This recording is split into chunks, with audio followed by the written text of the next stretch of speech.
Tunnel के भीतर फंसे हुए 41 मजदूरों का रेस्क्यू ऑपरेशन लगातार जारी है। नजदीक से नजर बनाए रखने वाले जनरल वीके सिंह इस वक्त पहुंचे हुए हैं यहां मौके पर, और इसी टनल के बाहर जो एक बाबा बौकनाग का एक अस्थाई मंदिर बना है। बताया जा रहा है कि इसके पहले इस क्षेत्र में यहां मंदिर हुआ करता था, लेकिन जैसे ही निर्माण कार्य और विकास कार्य आगे बढ़ा, फिर उसे अस्थायी रूप से यहां पर बना दिया गया है। और यहां पूजा अर्चना के बाद में जनरल वीके सिंह अभी टनल के भीतर दाखिल हुए हैं।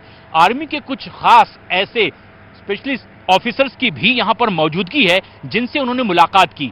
ऐसे कुल मिलाकर 21 ऐसे डिपार्टमेंट हैं जिन्होंने कमान संभाली हुई है इस पूरे रेस्क्यू ऑपरेशन की, क्योंकि आज 16वां दिन है जब ये रेस्क्यू ऑपरेशन लगातार जारी है। मौसम ने करवट बदली है, ठिठुरन यहां पर लगातार बढ़ती चली जा रही है, लेकिन उसके बावजूद गर्मजोशी दिखाई दे रही है। वो जज्बा उन तमाम मजदूरों में, उन तमाम काम करने वाले ऑफिसर्स में भी दिखाई दे रहा है, क्योंकि यहां सवाल 41 मजदूरों की जिंदगी का है और इसीलिए ये जंग लगातार जारी है।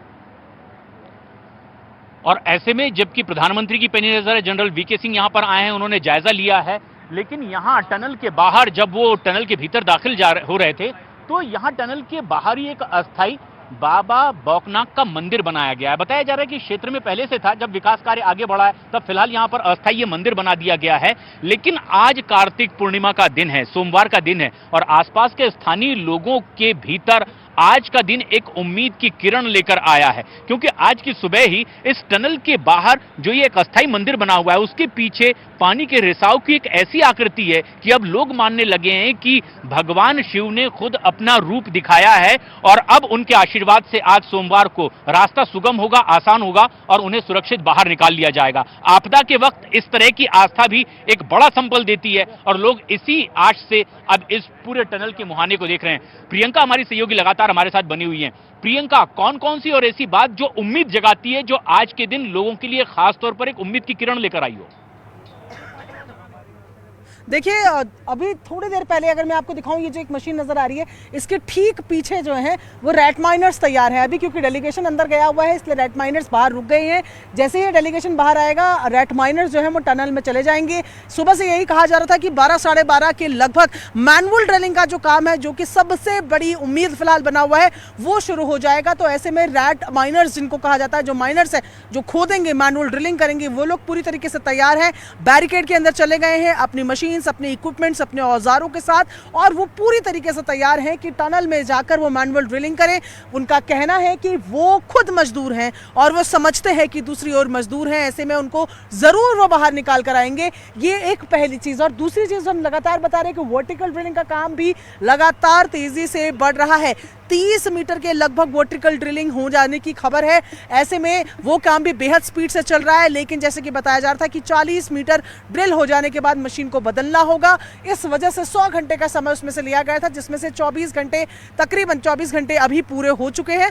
ऐसे में वो भी एक ऑप्शन खुला हुआ है, लेकिन सबसे बड़ी जो होप है, सबसे बड़ी जो आस है, वो इसी सिलचारा टनल के अंदर मुहाने से जो ऑपरेशन चल रहा है, हॉरिजॉन्टल ड्रिलिंग चल रही है, उसी से है।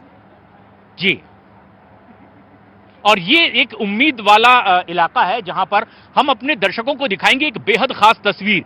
अब जबकि वो लम्हा बेहद करीब है जब ये रेट माइनर्स अंदर दाखिल होंगे, हाथों से खुदाई करेंगे, और मेरे वीडियो जर्नलिस्ट सहयोगी दिखाएंगे युगल ठाकुर कि कैसे वो रेट माइनर्स अपने हाथों में वो छोटा सा हथियार लेकर तैयार है।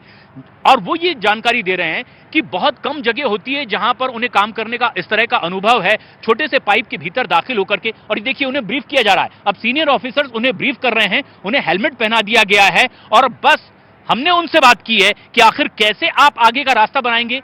तो क्या कहा है एक ऐसे ही मजदूर संजीव ने, वो आपको सुनाते हैं। मैनुअल ड्रिलिंग अब की जाएगी और मजदूरों तक सुरक्षित एक रास्ता बनाया जाएगा। कुछ लोग हैं जो हाथ में ऐसी ही छोटी सी मशीन और रेट माइनिंग के जरिए अब उन तक पहुंचने की कोशिश है। क्या नाम है आपका? अरशद लोधी जी। और ये मशीन जो है ये किस तरह से काम करेगी? वो पत्थर के लिए है। अच्छा, अगर छोटा पत्थर आता है तो इसे काट देगी जी।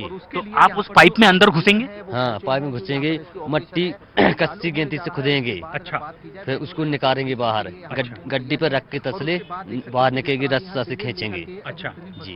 तो ये रस्सी से जब फिर आप उसको खींचते जाएंगे तो वो मलबा निकलते जाएगा, और इससे मिट्टी की भी खुदाई होगी, पत्थर भी खोद सकते हैं छोटे छोटे। हाँ, नीचे मट्टी निकाल तो मिट्टी पे चलेगा, डाइट मट्टी पे, और पुलखा मट्टी निकलेगा तो कच्ची से निपटेगा।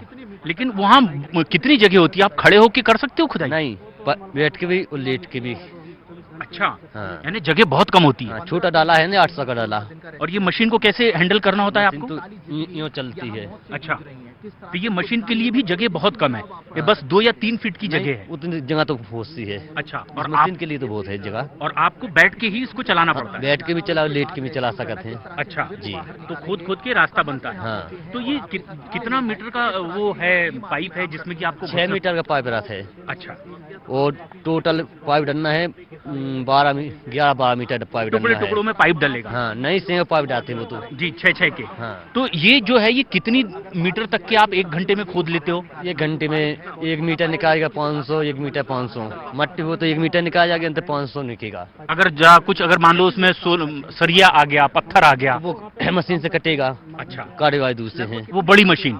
और अगर हाथों से खुदाई करनी है तो आप करो। हाँ जी। तो ये आप पहले भी कई जगह कर चुके हो काम, कहाँ काम कर चुके हो? दिल्ली में, हिंदाबाद में 12-13 साल हो गई हम लोगों को। अच्छा, देश भर में कई जगह। जी। ऐसी सुरंगों में काम किया आपने? नहीं, ये पहली बार फंस गया है। अच्छा, फंसा पहली बार। हाँ, पहली बार फंसा है। और खुदाई आपने पहले भी की? हाँ, खुदाई तो पहले की है, बहुत सी खुदाई की है।